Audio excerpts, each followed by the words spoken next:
Hola, apreciados estudiantes, vamos a dar inicio a la orientación referente a los enlaces covalentes. Aquí les estoy mostrando una imagen relacionada con la forma como se unen los enlaces, cómo se forman los enlaces covalentes. Una de las características es que los enlaces covalentes suelen tener un carácter electronegativo muy reducido comparado de pronto con lo que habíamos visto de la parte de los enlaces iónicos. Esta es una de las grandes diferencias que se puede establecer aquí. Empezamos entonces con la explicación de cómo son los tipos de enlaces que suelen darse en el enlace covalente. Cuando un enlace covalente se forma, da una sustancia covalente. Empiezo orientando el primero. Tenemos dos moléculas de cloro como se observan en la imagen donde estoy señalando. El cloro el cloro está ubicado en la tabla periódica en el grupo 7. Al estar ubicado en el grupo 7, entonces significa eso que su última capa de valencia termina en 3s2p5. Eso significa que los electrones de valencia que están en esa última capa son 7. Para este señor poder alcanzar su, su estabilidad electrónica o lo que los elementos siempre buscan ser como los gases ideales, tener en su última estructura 8 electrones. ¿Qué es lo que hace el cloro? Mire, el cloro tiene 7 electrones, aquí están de color verde y aquí están de color amarillo. ¿Qué es lo que hace el cloro? Uno, como le hace falta, él tiene 7 y este tiene 7, comparten un solo electrón y obtienen su estabilidad electrónica. Entonces hemos visto que se ha formado una sustancia, un enlace covalente polar. Aquí simplemente hay compartición de electrones. Esa es la razón o la naturaleza por la que hablamos de enlaces covalentes, y en la clase anterior hablábamos de enlace iónico, que no es lo mismo. Aquí estoy hablando de compartición, allá era de ceder, de arrancar electrones o de capturar electrones para poder alcanzar su estabilidad electrónica.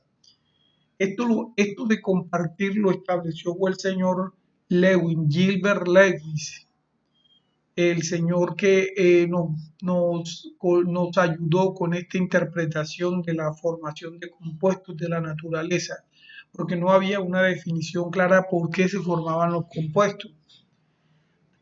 Entonces, cuando se comparte un solo par de electrones, como el que estoy señalando aquí, esto es lo que ocurre. Lo representamos en química con un guión, una raya o una línea que está simbolizando enlace. Unión cloro-cloro es esto que vemos aquí, compartición de un par de electrones. Ahora vemos la molécula de oxígeno. El oxígeno está ubicado en el grupo 6.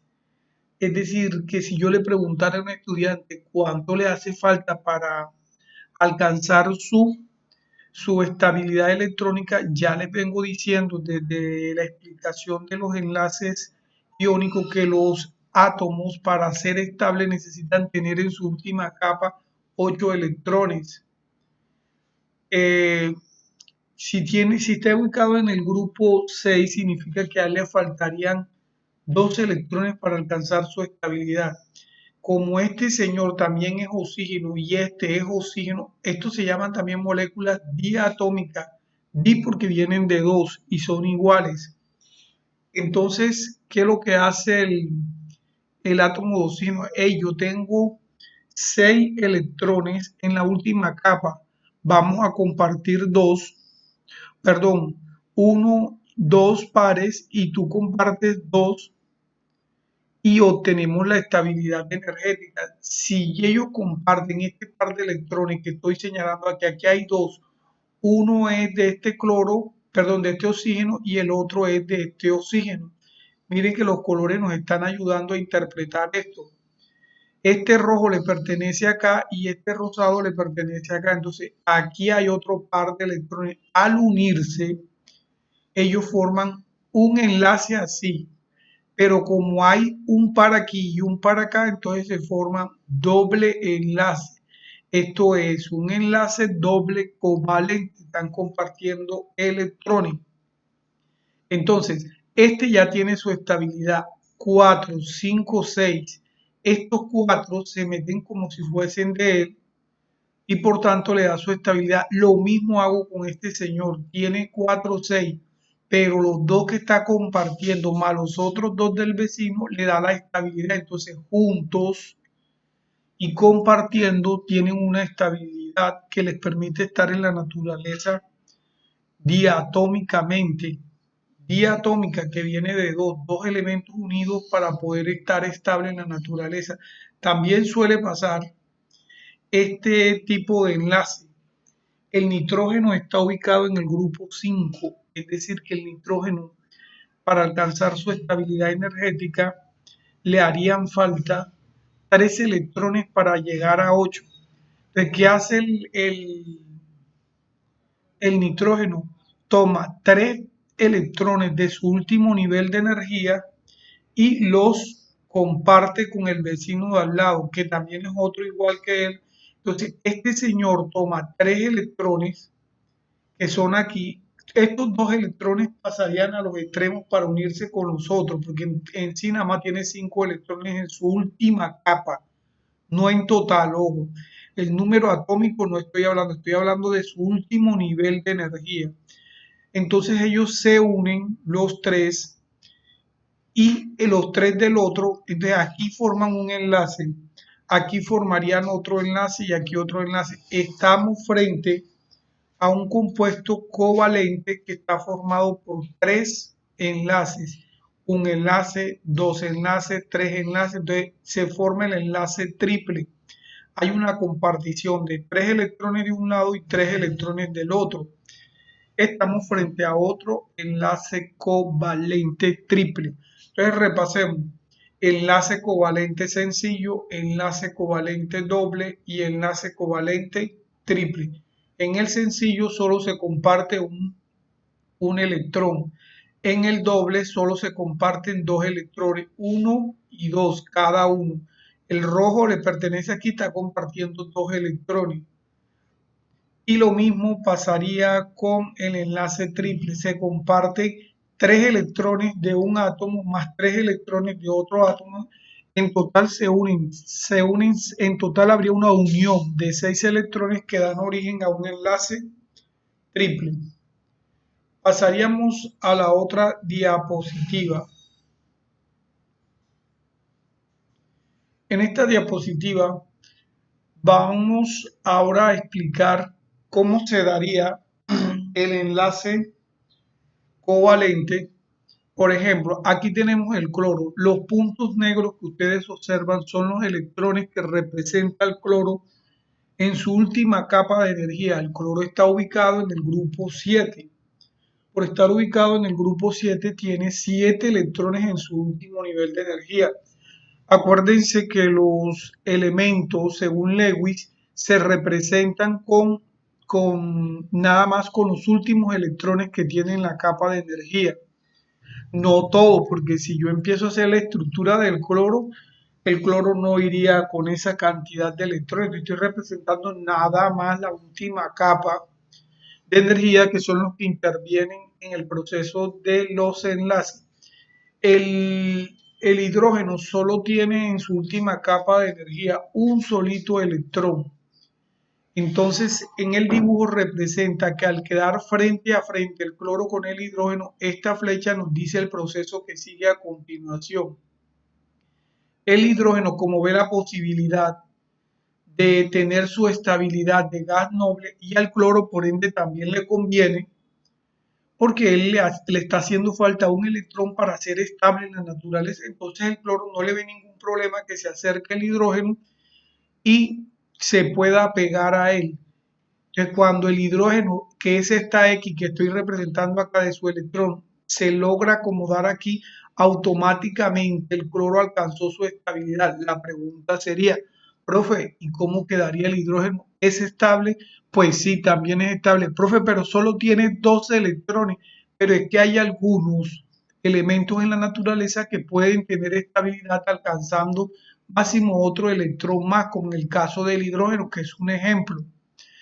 Entonces, al unirse se forma el enlace, así se representa la estructura de Lewis. Si yo le mandara a hacer, represénteme la unión entre estos elementos con la estructura de Lewis, usted tendría que hacerlo así. Primero plantea el átomo, luego el otro átomo le coloca los electrones que tienen en su último nivel de energía, como es el caso del cloro que solo tiene 7, entonces me toca hacerle puntico, usted verá si le pone florecita, si le pone globito, como usted lo quiera representar, pero lo importante es que usted me diferencie el tipo de electrones de uno al otro. Si quieres utilizar color espectacular, cuando ya se unen, aquí está representándose cómo este señor logra unirse con este y forman este enlace que está aquí, es estos dos electrones diferentes que da la unión al ácido clorhídrico, al ácido clorhídrico.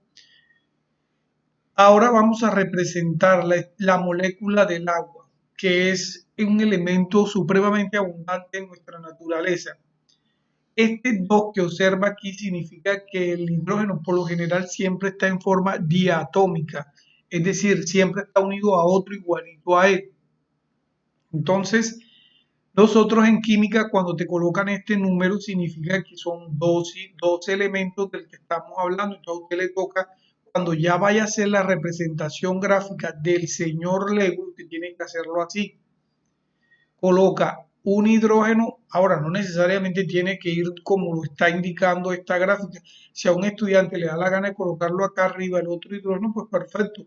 Lo importante es que sepa ubicar esto porque el oxígeno solo tiene 6, es decir, que le están quedando, o como son en 4 lados que se deben ubicar los electrones, el oxígeno le estaría quedando con un electrón en un espacio y en el otro espacio quedaría otro electrón. Entonces, si a usted le da la gana de dejar el espacio aquí o aquí, ahí no va a haber problema, la ubicación.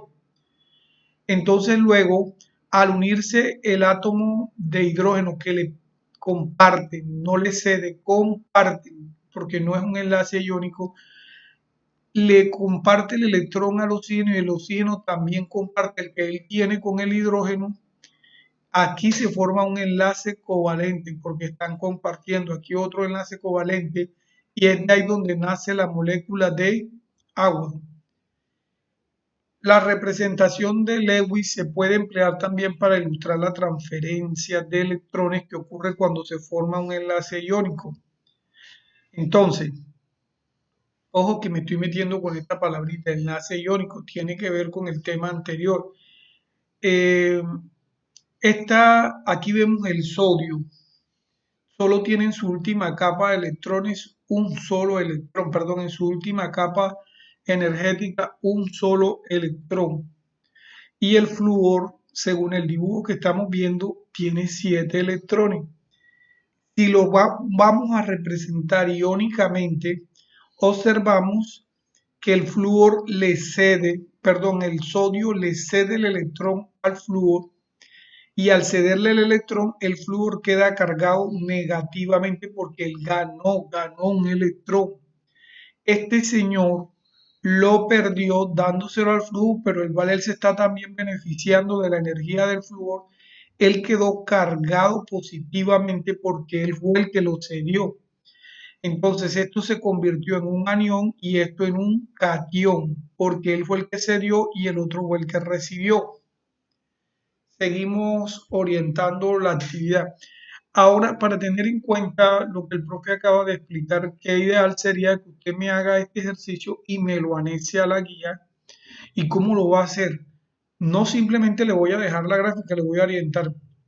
Tomo el potasio, le ubico cuántos electrones tiene en su última capa energética. Lo mismo hago con el cloro, que ahí en la clase, en la diapositiva anterior estoy explicando la distribución de los electrones en el último nivel de energía del cloro. Lo mismo vas a hacer con el nitrógeno, que por casualidad acabo de hablar del nitrógeno, por casualidad acabo de hablar del hidrógeno. Entonces sería fácil tú que me representaras cómo se enfrentan ellos con los electrones, que una flechita que ocurre, primero los dos elementos como lo plantea el profe aquí, hay que hacerlo. El K más el Cl, eso es lo primero que se establece en una reacción, quién contra quién. Cuando ya yo tengo identificado quién va contra quién, entonces viene el segundo proceso, que es establecer los electrones. Y primero quién contra quién. Bueno, aquí no lo tengo representado. Primero quién contra quién, ¿qué es esto? Sí, solo. Primero, por ejemplo, aquí debió haber colocado Cl más H solito. Después, igual. Entonces ahora sí vendría esta parte. Y por último vendría ya la representación del enlace, que sería esto. Así estoy pidiendo que se me represente estos dos problemas y me los anexan al trabajo. Ahora vamos a explicar qué es un enlace covalente polar. Esto que ustedes ven con una sombra marrón alrededor, esto que parece un cerillo de fósforo, esto viene siendo el núcleo del átomo. El núcleo, esto es el enlace, esto es la nube electrónica, o sea, la energía que tienen los átomos para unirse. Como ustedes pueden ver, si son átomos de la misma condición, son iguales, su nivel energético va a ser igual. Y por eso vemos esta gráfica casi uniforme. Significa que la nube electrónica de este señor va a ser igual porque son de la misma naturaleza. Entonces, esto significa un enlace covalente. La palabra apolar, ¿qué significa A? Es una negación, no tiene polo. ¿Por qué no tiene polo? Porque los polos pueden ser positivo o negativo, pero si ambos tienen la misma nube electrónica igual, ¿dónde se va a formar el polo? Lo que hay es un nivel de energía, por eso se ve un dibujo uniforme. Por lo general, los enlaces covalentes apolar ocurren entre átomos idénticos. Ahora pasamos al enlace covalente polar. El dibujo se ve un tanto así como amorfo, pero esto tiene una explicación. Si este es el hidrógeno y este es el cloro tiene en su último nivel energético 7 electrones, por tanto, si tiene 7 electrones, tiene bastante energía en su última capa. Este señor Tielo tiene un solo electrón. Miren cómo se representa una capa toda reducida. Por lo tanto, se verá que este señor a simple vista, sin que yo me ponga a buscar en la tabla periódica, en la electronegatividad del cloro, vamos a deducir que él tiene mayor capacidad de electronegatividad y este menor. Entonces, el que tiene la más alta electronegatividad en la formación de enlaces covalentes polares se le coloca el signo negativo. Y el que tiene menos actividad electronegativa se le coloca el signo negativo. Esto ocurre solamente con los enlaces covalentes polares. Dado, ¿cómo le pone usted el símbolo? Se lo pongo dependiendo del valor de la electronegatividad. Si este es el mayor, se sobreentiende que debe llevar el signo negativo para indicar que polarmente el de mayor carga la tiene este señor. El positivo, cuando tú lo veas en un libro sin que no te muestren la gráfica, enseguida tú dices, este señor tiene una baja electronegatividad, el polo se va hacia este lado. Bueno, no siendo más, he terminado la orientación del trabajo relacionado con el enlace covalente. Ahora quiero pedirles un favor, porque ustedes ya tienen el módulo en sus manos. Bueno, los que lo tengan, vayan leyendo, vayan consultando sobre sólidos metálicos. No todos, porque felicito a una gran parte de estudiantes, en especial por ahí hubo un estudiante que me hizo una pregunta muy interesante sobre qué pasaría si hubiesen tres elementos que estuvieran unidos, que sí suele pasar como él hizo la pregunta, con respecto a la electronegatividad. Me alegró tanto saber, igual le mandé la orientación, me alegró tanto saber, es de uno de los 3 décimos. Me alegró mucho saber eso porque es un estudiante que me está demostrando inquietud sobre el tema. Entonces, en estos momentos en donde uno no tiene ese acercamiento con el estudiante y el estudiante muestra ese interés, esa preocupación, es muestra de que está creciendo a nivel intelectual. Pero también tengo el lado opuesto, como todo en la naturaleza, estudiantes que se nota que están transcribiendo trabajos de otros compañeros que no toman el mínimo interés por hacerlo. O esto es un aprendizaje autónomo porque nosotros no estamos encima de ustedes. Y si usted no pone algo de su parte, yo le aseguro que aquí el perdedor más grande no va a ser el profesor Jaime. Sí voy a perder porque si ustedes pasan al grado 11 y tengo la fe que lo van a hacer, la gran mayoría que pase va a tener dificultad cuando vaya a presentar las pruebas 11 porque posiblemente no sea yo el educador de química que van a recibir en 11 porque si yo los tuviera otra vez en 11 yo trataría, como dice uno, de tapar las falencias que tienen los estudiantes que fueron míos, porque ahí la culpa es mía. Pero el otro profesor dirá, ah, no, eso fue problema del otro maestro si no les enseñó esto. Entonces, bueno, igual si yo recibiera estudiantes nuevos, no sería capaz de hacerlo, porque eso va en la condición de cada ser humano y del servicio que quiera hacer cada ser humano. Pero bueno, aquí lo ideal no es darnos las de santo, ni mucho menos, sino es de concientizarlos del trabajo que tienen que hacer. No es cuestión de estarse copiando de los compañeros, no es cuestión de mandar trabajos como locos sin saber qué escribieron. Gente que en la escritura me está dando a demostrar que no tiene idea qué es un enlace iónico. Y ahora estoy en enlace covalente, muy próximo entraré a los metálicos. Entonces, ¿qué debe hacer usted como estudiante? Adelántese. Si algún día tiene la esperanza de entrar a una universidad, ¿no cree usted que una universidad va a llegar con esta misma sinvergüenzura a esperar que el profe le dé lo poco que el maestro tiene en la cabeza para usted creer que ya sabe mucho? Uno siempre tiene que estar adelantándose en los temas. Es que no es porque el profe me esté viendo, porque estamos acostumbrados a hacer las cosas siempre por un premio. He ahí el fracaso de nuestra sociedad. Yo no puedo esperar que los demás me estén aludiendo, me estén quitando flores porque haga algo. El que yo no te esté viendo, pero que tú lo estás haciendo a conciencia, te crea es a ti un beneficio espectacular. Pues no le deseo más éxito en el trabajo y pues tengan en cuenta esta recomendación, más no es un regaño. Gracias por todo, dice Jaime Maestre.